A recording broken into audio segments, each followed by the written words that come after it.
বন্ধুরা, এটি হচ্ছে শীতলক্ষ্যা নদী, যাকে অনেকে লক্ষা নদী বলেও থাকে। মুঘল আমলে ব্যবসায়িক এবং রাজনৈতিক গতিধারায় এই নদীর গুরুত্ব বেশ তাৎপর্যপূর্ণ। রাজধানীতে প্রবেশের জন্য এই উপনদী ছিল তখনকার একমাত্র সহজ যাতায়াত ব্যবস্থা।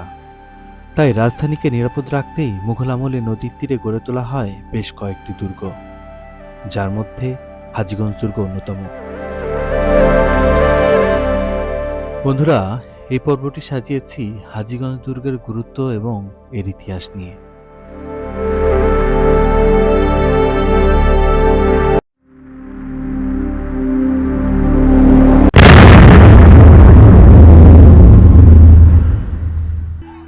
আসসালামু আলাইকুম বন্ধুরা, আমি এখন আছি হাজীগঞ্জ দুর্গে। এটি মূলত নারায়ণগঞ্জ শহরের হাজীগঞ্জ এলাকার শীতলক্ষ্যা নদীর তীরে অবস্থিত। এটি খিজিরপুর দুর্গ নামেও বেশ পরিচিত। বন্ধুরা, এই দুর্গটি কে নির্মাণ করেছিলেন তার কোনো দালিলিক প্রমাণ পাওয়া যায়নি। মুঘল আমলের ষষ্ঠ সম্রাট আওরঙ্গজেবের আমলে মূলত বাংলার সুবেদার ছিলেন মীর জুমলা। মূলত তারই তত্ত্বাবধানে এই দুর্গটি নির্মিত হয়। কথিত আছে ১৬০০ শতকের পূর্বে মুঘল সুবেদার ইসলাম খান কর্তৃক ঢাকায় মুঘল রাজধানী স্থাপনের পর মূলত এই দুর্গটি নির্মাণ করা হয়। বন্ধুরা, এই দুর্গ তৈরি করার মূল উদ্দেশ্য হচ্ছে তৎকালীন রাজধানীকে মগ এবং পর্তুগিজদের হাত থেকে রক্ষা করা। চলুন বন্ধুরা, জেনে আসি এই দুর্গের ইতিহাস সম্পর্কে।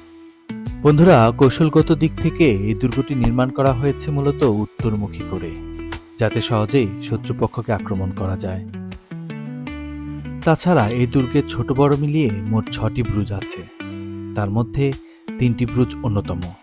মূলত এগুলো থেকেই আক্রমণ করা হতো। এছাড়াও এই দুর্গে রয়েছে একটি বিশেষ ওয়াচ টাওয়ার, যেখান থেকে শত্রুপক্ষের গতিবিধি নজর রাখা হতো। চলুন বন্ধুরা, এবার ঘুরে আসি দুর্গের ভেতর থেকে।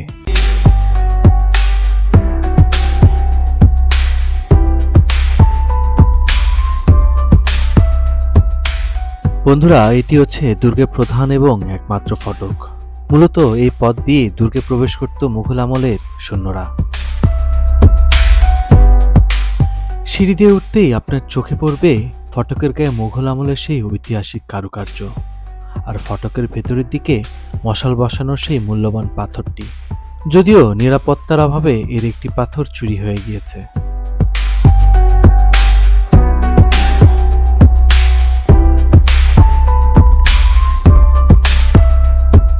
পুরো দুর্গটি বিশেষ ওয়াল দ্বারা বেষ্টিত, যাতে রয়েছে অসংখ্য ফোকর। এতে বাইরের দৃশ্য খুব সহজেই দেখা যায়।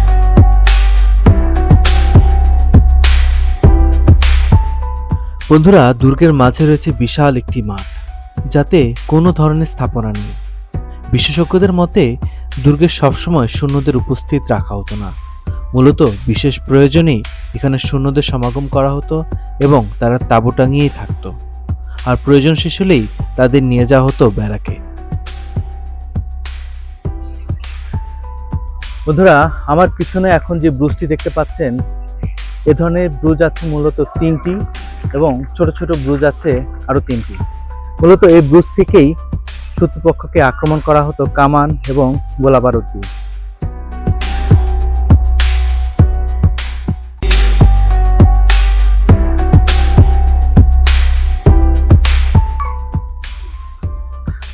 বন্ধুরা, এটি হচ্ছে দুর্গের ওয়াচ টাওয়ার। সম্ভবত এই টাওয়ারটি থেকেই শত্রুদের বিশেষভাবে নজর রাখা হতো। চলুন বন্ধুরা, দেখে আসি ওয়াচ টাওয়ারের ভিতরের অংশ।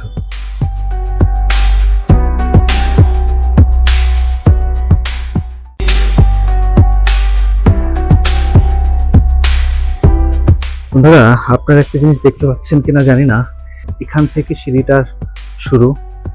এখান থেকে সার্কেল করে করে পুরো সিঁড়িটা উপরের দিকে উঠে গেছে।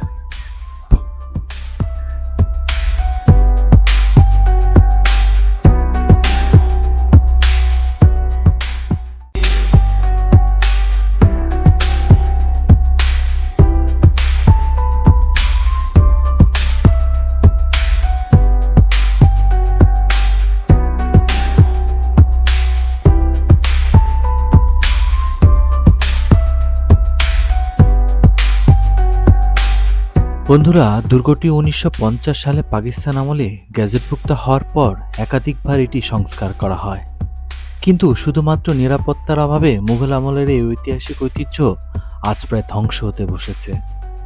কর্তৃপক্ষ যদি অতি দ্রুত এই নিরাপত্তার ব্যবস্থা না করে, তাহলে হয়তো আর কিছুদিনের মধ্যেই এই ঐতিহাসিক দুর্গটি আমরা হারিয়ে ফেলব। বন্ধুরা, এই হাজীগঞ্জ দুর্গ থেকে আমি আজকে বিদায় নিচ্ছি। আসসালামু আলাইকুম।